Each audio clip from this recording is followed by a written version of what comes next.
Kamusta mga Lodi? Maligayang pagbabalik sa aking channel. Ngayon ay susubukan natin ang inyong natutunan sa aralin tungkol sa pagbati, pagpapakilala at pagpapaalam sa Espanyol o ang saludos, presentarse y despedidas. Handa ka na ba? Tara na! Ang unang tanong ay, alin sa mga sumusunod ang ginagamit sa Espanyol kapag bumabati? A. Hasta luego. B. Hola. C. Adios. O D. Me llamo. Piliin ang tamang sagot.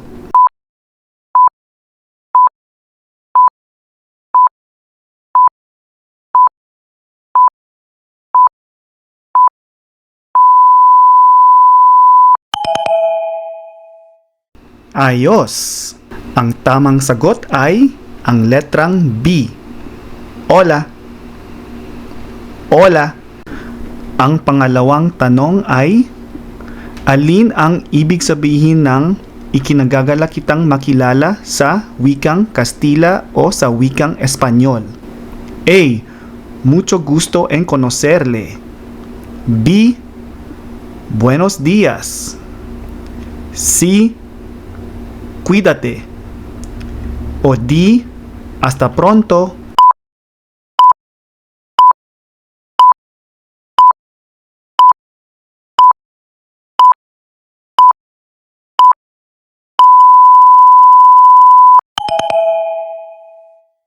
Ayos! Ang tamang sagot ay ang letrang A. Mucho gusto en conocerle. Ayos! Ang susunod na tanong ay, ano ang formal na pagsasalin ng hasta luego sa Tagalog? A. Sana ay magtagumpay ka. B. Hanggang mamaya. C. Paalam. O D. Magkita tayo.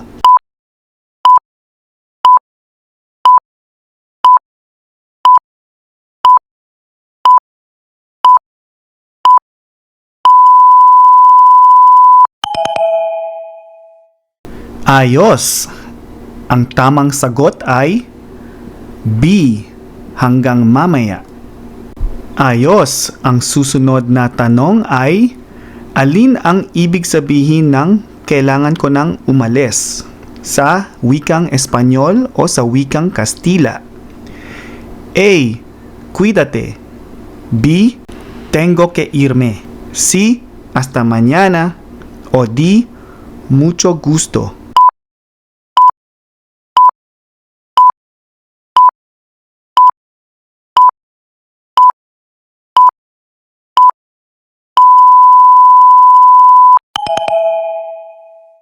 Ang tamang sagot ay ang letrang B.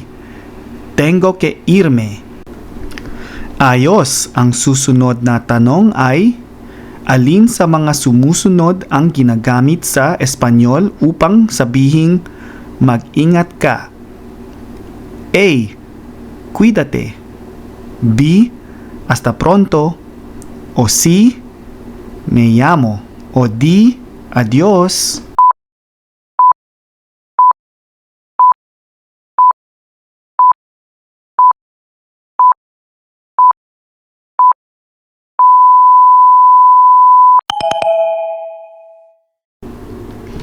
Ayos!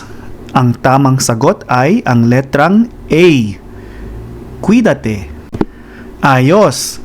Ang susunod na tanong ay, alin sa mga sumusunod ang ibig sabihin ng hanggang bukas sa Espanyol? A. Hasta luego. B. Hasta mañana. C. Hasta pronto. O D. Adios.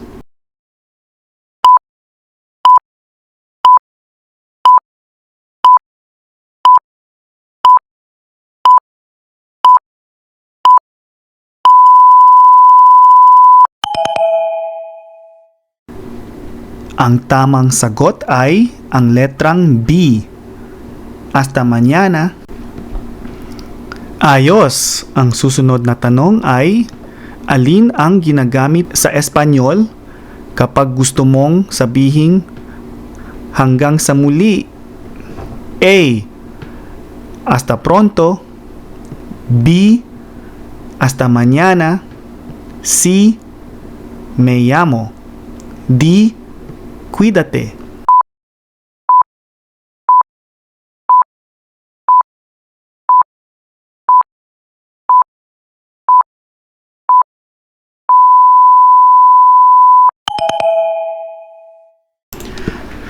Ayos!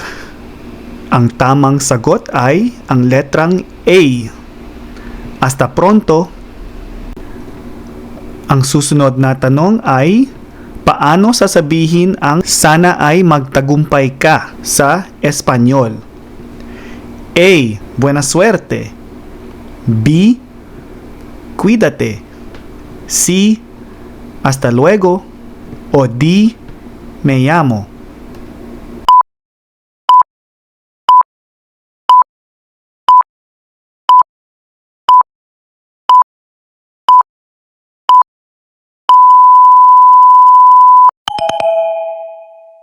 Ang tamang sagot ay ang letrang A.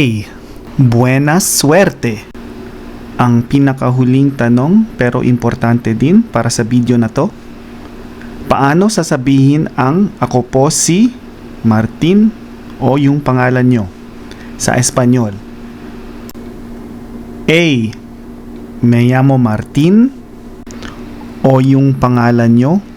B. ¿Cómo te llamas? C. Mucho gusto. O D. Adiós.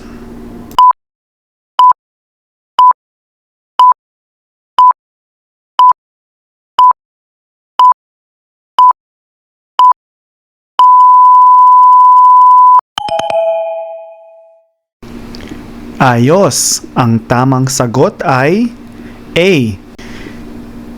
Me llamo Martin o yung pangalan nyo.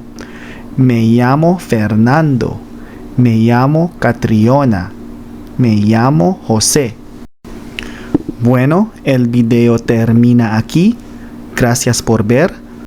No te olvides de darle me gusta, suscribirte y compartir el video. Nos vemos muy pronto. Adiós.